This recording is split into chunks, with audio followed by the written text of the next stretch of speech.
The idea of sustainability, pretty broad, pretty big topic. There's a lot of different ways where that can really be framed up, whether you focus on production economics or reproduction, feed and nutrition, but specific to the cow-calf segment of the industry, genetics and genetic selection is really critically important. One of the great things I think about genetic selection and how it addresses sustainability is it lets us get at a few different types of traits that would be really difficult to do without having those EPDs and other genetic selection tools.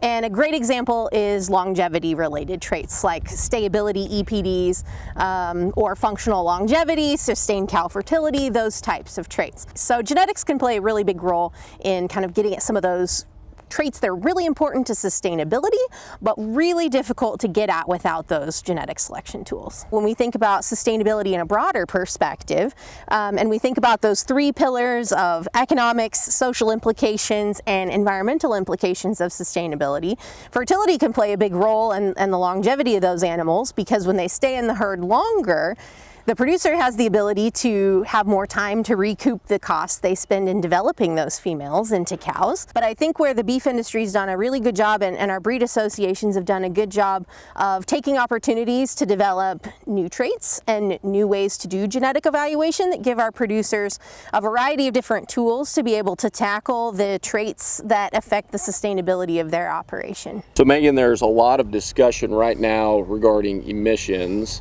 with livestock production and specifically with beef cattle production. When we produce methane from cattle, it's a loss in the gross energy value of the feed. So energy from that feed is being converted into methane instead of being used for the productivity of the animal. So one of the things that we think would be really cool to address that issue would be genetic selection tools that potentially could tackle not only methane, but also maybe give us a proxy for something like metabolic rate of the animal, so that we can also simultaneously address issues related to maintenance energy demand from the cow herd. And that's one of the things that Elizabeth is working on in her PhD project. So Elizabeth, what are some methodologies with how that can be quantified, or how would you go about looking at that? There are several different ways that we can measure methane emissions in the beef industry, such as respiration chambers or what's called a sulfur hexafluoride tracer technique. But my master's and PhD research has been using what's called a green feed. So what's really nice about the green feed is that it is portable and that we can take it out to pastures that are more remote and get those quantifications on grazing animals.